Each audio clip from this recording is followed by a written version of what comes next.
Oh, it's a tight one in here. Star Wars Battlefront Renegade Squadron, I like that. White Darth Vader PSP, nice unit. Oh, collectible, that's great. Customize your weapons better you can. Dude, get your own Star Wars Battlefront Entertainment Pack. PSP.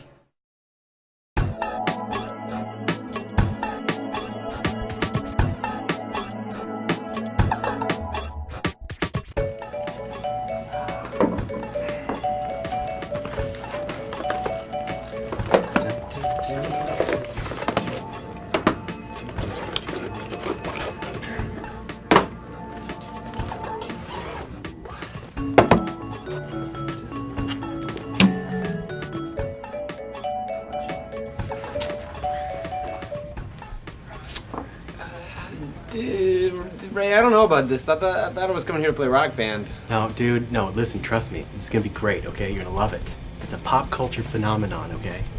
This is what it's all about. Alright. Alright. Alright? Okay. Let's watch. I don't wanna go to work today. Wanna stay home and play all my video games on the One Up Show.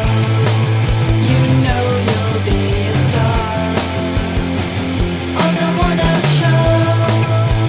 You already are. Every day, this life's a holiday. One up, one up, one up, one up, one up, one up, one up, one up, one up on the One Up Show. One up, one up, one up, one up, one up, one up, one up, one up, one up on the One Up Show.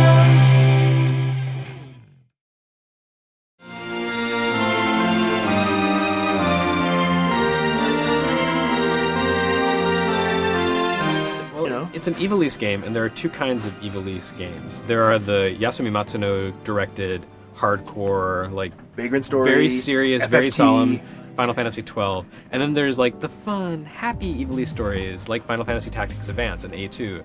And this is definitely in the fun, happy side. Right. I mean, the director is Motomo Toriyama, who directed Final Fantasy X-2, and it feels like its relation to Final Fantasy XII is the same as X-2's relation to Final Fantasy X. It's a spin-off, it's about secondary characters. I mean, Vaughn was technically the main character 12, but not really. I mean, and the tone is very light.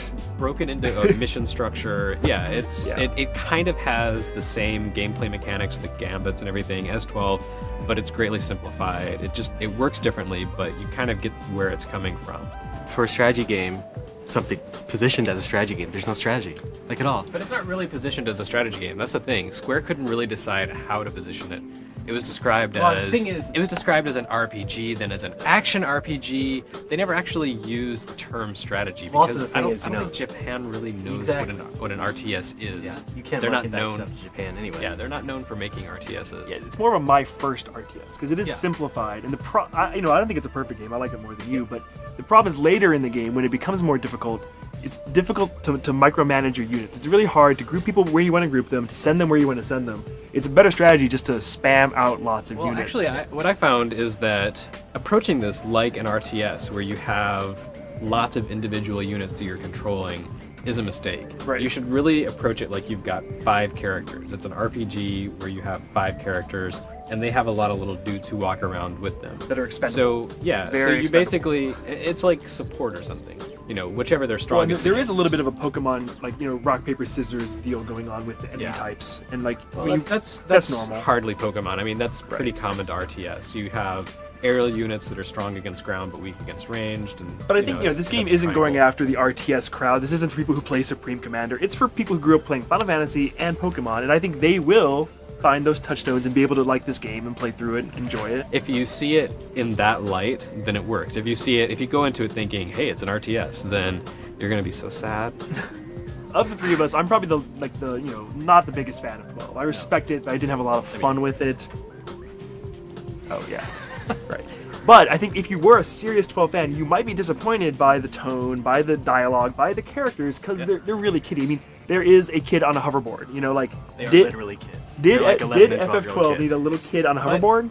Not necessarily, but it does work better because Vaughn actually is the main character this time, and Vaughn is kind of an idiot. He's kind of stupid Well, and Vaughn kind and of Penelope immature. both. They're just kind of goofy kids. Like, Well, Penelo was actually more like well, compared kind of like comparatively she was a lot Compared to more mature. She was just inexperienced and kind of young. But yeah, the tone is very lighthearted. Yeah. Wacky kids on a big adventure. You know, it is. It's very traditional Japanese RPG.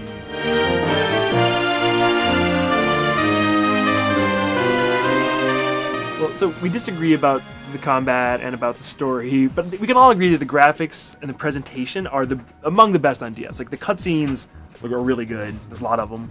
No, the Take it or leave it. FMVs I don't like, but I think the game itself, like, there's a lot of really detailed sprite work, and it zooms in and out, so sometimes it's kind of pixelated, but if you actually pay attention to the animation, there's a lot of characters in the game, and all of them have a lot of animations. But yeah, and I do like the fact that this has a lot of...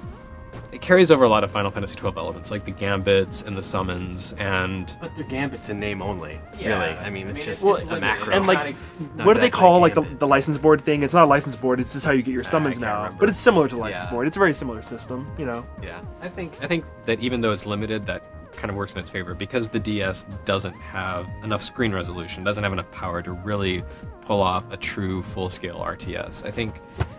I think the game works well for the hardware, and ultimately that's kind of what it's got to do. So that's fine. I mean, I think my final takeaway was that this is a pretty good FF game for DS. It's not perfect, but it's a good template, and I would like to see a sequel because I think if they fixed a lot of the little problems and added like a multiplayer mode, this could be something really great in the future. I wholehearily agree.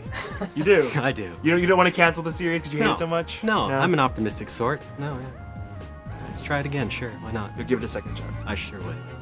So I think I propose a toast with Final Fantasy Potion 2. This is a 2004 vintage. This is the 2006 vintage. Oh, I've been saving it for a special occasion. and I think I gotta say the flavors sound pretty exciting. There's a lot of different herbs in here. sweet Something called Melissa, thyme, sage, royal jelly, mouthwash. Prometheus elixir. That's Oh, what the? right? Yes. Celebrate. I gotta say, the moments of your life. this looks like the fluoride rinse they gave you in like first grade. The whole class had to swish and spit. Do I get a wafer too? No. I don't have any wafers. I have some cookies. So toast to the Ivalus Alliance. To Yasumi Matsuno being still alive. Whoa.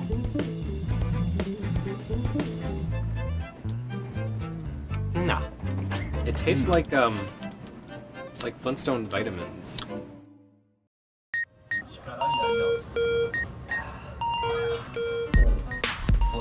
So this is Wonder Boy. Yeah, second Wonder Boy. We were killing Santa Maria. What are you guys doing here so late? Oh, what's up, Ryan? What is this? Just watching Game Center CX. Game Center CS. Is that like a Japanese game convention or something? No, no, X. Oh, X. Yeah, Got it. No, it's like the best Japanese video game show like ever. What's it about? Well, it's about the host is this comedian guy, Shinya Arino. Okay. And he just basically plays all these sorts of retro games, and he has to beat them, and that's basically it. He'll spend like 13 hours a day trying to beat this stuff. So That's a good idea. yeah, instant comedy value. Wow. It's not in English, right? You guys don't speak Japanese, do you? No, ish. Ryan, look at my hair. You can understand it because they're old games. A lot of them have come out here before, so I mean it's easy to relate. All right. Well, anyway, enjoy this, and if anyone ever subtitles it in English, let me know. Yeah, sure. Have a good Games night. here Good for luck. you too. All right. All right. Watch.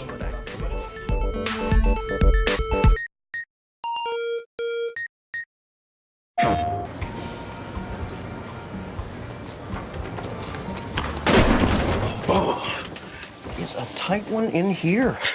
Star Wars Battlefront Renegade Squadron. I like that. White Darth Vader PSP. Nice unit. Collectible. That's great. Customize your weapons better you can. Dude, get your own Star Wars Battlefront Entertainment Pack.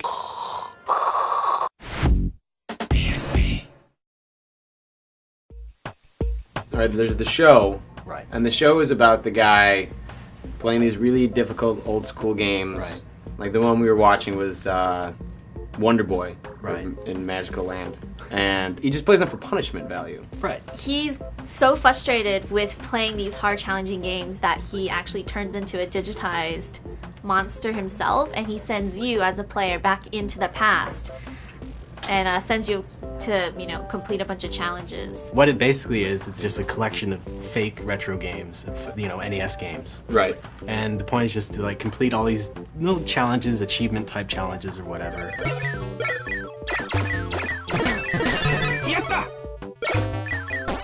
So what is the appeal of something like could you enjoy this if you hadn't seen the show? Or is it contingent on you being a Game Center CX fan? You don't really need to watch the show because none of these games really have much to do with what's been on the show before. If you were to watch the series, you'd kind of get some of the in-jokes. Sure, yeah. If you're a fan of him and you watch the show, then obviously you get this enhanced enjoyment from it. But if you like just classic games too, it's kind of funny to play the parodies of him and to read the satire versions of game magazines. Yeah.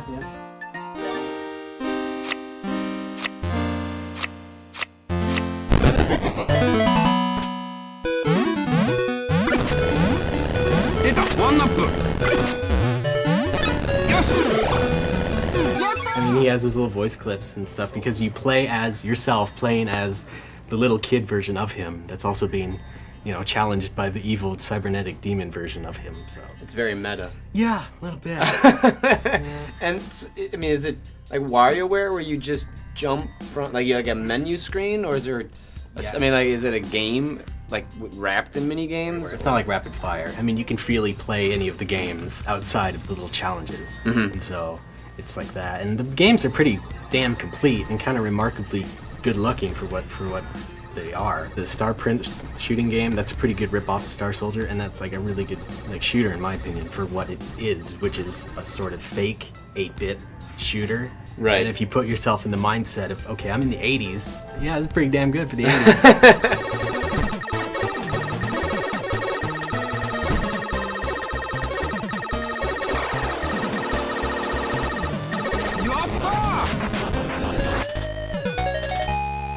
The show, he plays all these old games and they're all really hard and he dies a lot, but in this DS version, are they going to be as hard? Can we expect that kind of same challenge, or is it more it's easier but you get the same nostalgic feeling? The challenges are kind of easy, but the games on their own can be difficult. The RPG has, its ups and downs, and it can be pretty difficult and you can instantly die in it. And the ninja games are kind of hard as you go along, the enemies will get faster and stuff like that, so it's kind of weird. The challenges aren't as hard, but the games themselves but easy objectives. Yeah, pretty much. What are the challenges? Let's see, all sorts of stuff. It's in the racing game, for example, you have to beat the first track without drifting, and so you basically have to hold on the acceleration the entire time and just go through that. And then the first one in the RPG is get to level 7. And then later on it's beat the boss of the 4th floor of the big dungeon and stuff like that, which can actually be pretty early on in the game. Right. So, and that's other stuff beat this level or beat that level. So coming from someone like me, the show is really fun, but I have only seen bits of it. What you guys have told me of it, what games does this riff off of that? If I was just to play the game, which would probably be, I'd probably play the game over sitting down, watching the complete series to get the in-jokes. Yeah. What games does it riff that I would, find fun? It's kind of hard to explain because there are multiple influences in each one. The last Ninja game, Haguru Man 3, that's a mix of Ninja Gaiden and Castlevania and Mega Man and stuff like that. I'm a face. It's kind of obvious what they're ripping off, but there's also little bits and touches that are borrowed from other games and stuff, and so it's kind of taking a snapshot of the genre from that time period, but then also putting in nuances from the different games, you said Mega Man and Ninja Gaiden and stuff like that. Yeah, you nailed it. You nailed it. You're moving up. Yes, finally understanding.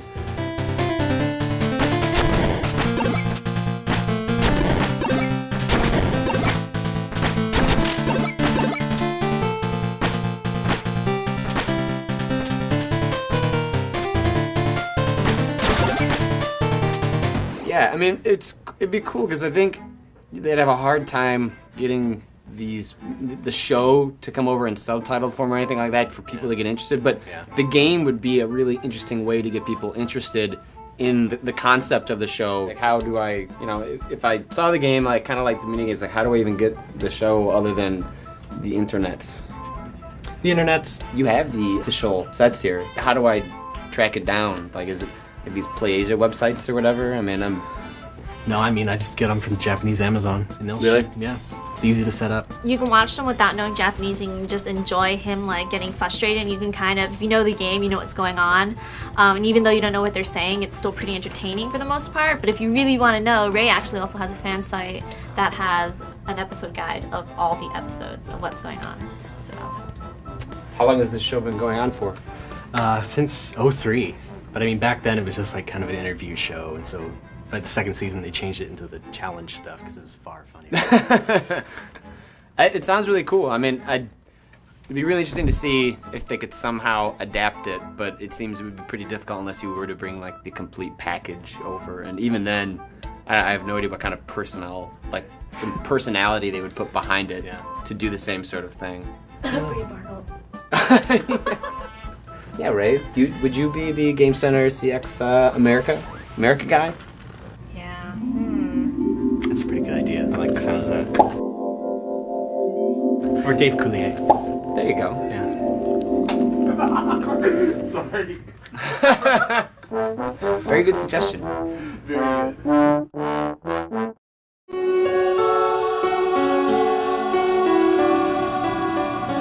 Ryan, why are you hanging out in this creepy dark area in the office to try to find you at your desk? Because it's darker here, and I'm playing Dementium.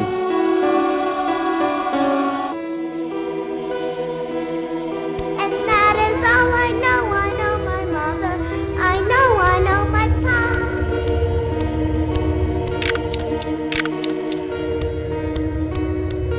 father. It's a 60 frames per second first-person survival horror shooter on the DS, and it sort of works. Yeah, we saw it first at PAX. We just happened to be walking by the Gamecock booth, and it stands out because you're looking at it, you're like, oh, it's first person. You go over and touch it, and then all of a sudden it's 60 frames. Like, you can tell right away. You're like, I've never seen something this smooth. Again, on this DS. is like the fastest 3D game on DS right now, probably. Yeah.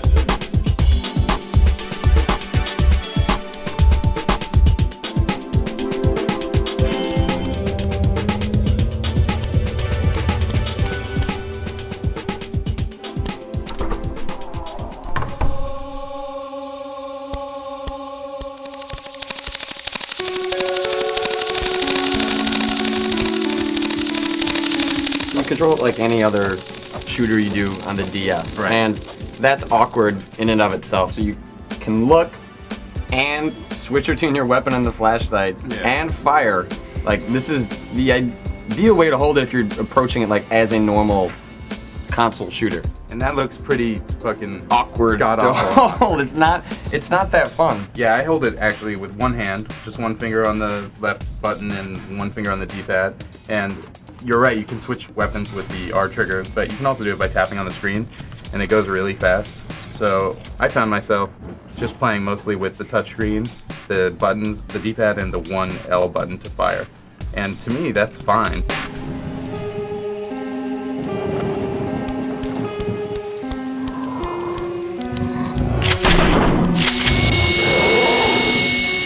I actually do like the way that FPS controls on DS. I like it in theory. A lot of people were talking about when the Wii came out, was it like going to change the way that FPS was played, or was it going to be superior to the dual analog setup that we're used to? It's kind of almost a keyboard and mouse setup. Too much of your time with the Wii when you're pointing is spent trying to keep it level, or spent trying to Because you have that sensor bar, and if you move out of the sensor bar area, like, you're screwed. Right, you're never trying to keep your mouse level on your desk or something like that. You just move it a little bit and it works. Very tiny movements that you make on the touchscreen are translated into big movements in the game, and so you can do things like turn around really, really fast.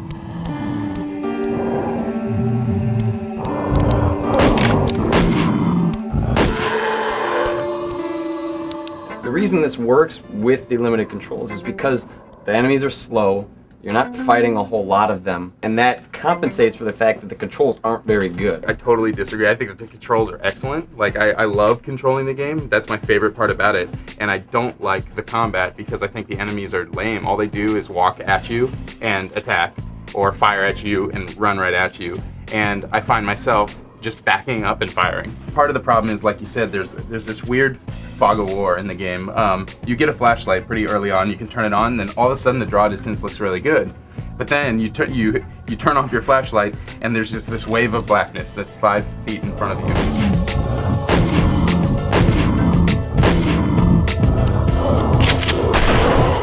If instead this was just like a first-person shooter where you were just running around and shooting things, of course, yeah, it would take you a little bit longer to get used to the controls if you weren't used to it. But then, like, I think you'd be really playing to the advantage of what this engine does, which is that it runs at 60 frames. It's simple enough that you can move and shoot pretty easily, at least for me.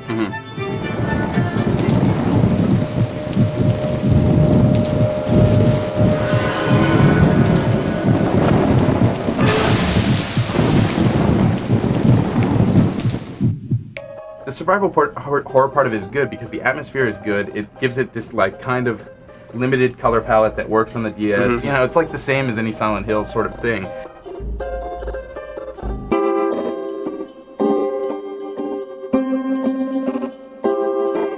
It's a strangely compelling game, and there's not a lot of story to it. There's not that much going on. The puzzles are kind of cool though, and there aren't enough of them. It doesn't like go quite far enough.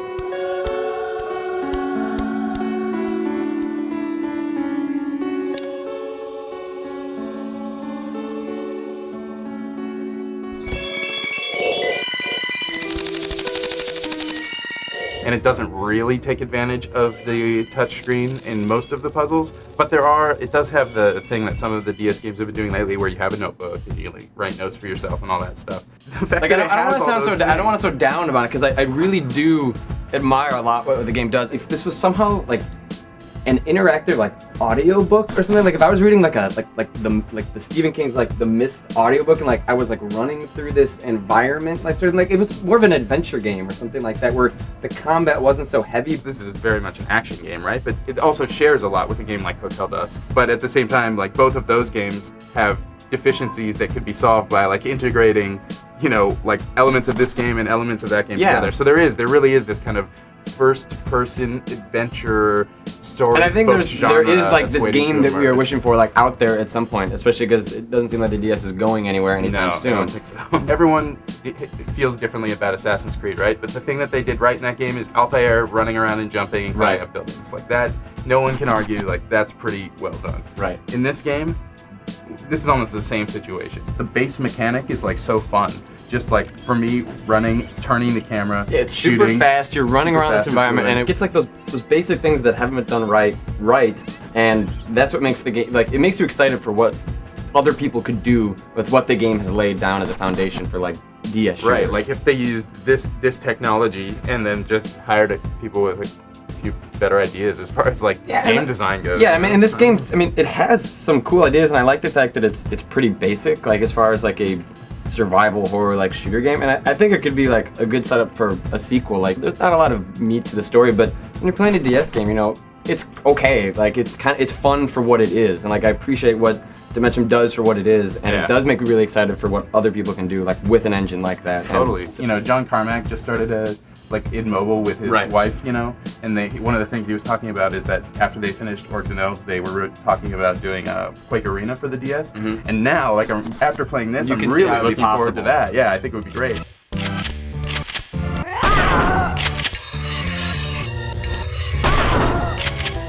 We like what they did on the tech side, and like want it to get melded with something else on the creative side. And it's exciting for exactly the reason you just said, which is that the DS isn't going away. So the fact that we need to start resolving that we are going to have this machine around for the next like 4 years probably. Like Nintendo has no reason to get rid of it. It's not slowing down, but it's really cool and it's fun and it's an engaging way to do like a handheld shooter. Right. It's not gonna win any Game of the Year awards or anything like that. But if you're the type of person that thinks like, hey, a first-person shooter that plays sort of correctly on DS is a kind of a good idea, it's probably worth checking out. Yeah, it's a cool game that's gonna get criminally overlooked for several good reasons, but there's still plenty of reasons to check it out, and I would hope that people at least like seek it out, or if a friend gets it, like show people like this stuff does work on the DS. It's just a matter of someone putting we have all the pieces, but they're just in different games, and someone needs to just shove them together into one. Totally. Anyway, I guess how's that show going? Is Game Center? Yeah, no, we're about to watch the other episode. You know, Ray has converted me. Maybe it'll come next week. I know, maybe, you know. I gotta finish this tape. All right, fair enough. All right, see you, man. Catch you later. I'm glad that you guys invited me to your club. I don't think I would have checked this out otherwise. You know what? I'm glad too. Yeah? Incredibly glad. I mean, you were like the third ever person to actually want to be here of their own volition. Well, you did tell me I was gonna play Rock Band, but that's cool. Like it's all right. I'm glad that I'm here now. So, Patrick, will you be joining us next week then? Can I put your name down on the club roster? room. I don't wanna push anyone out. No, yeah, totally. This room, is that okay? Screw it. Sign me up. I'm hooked. I don't know what the hell's going on, but I like it. Good. Patrick, will you accept Arino Sama into your heart?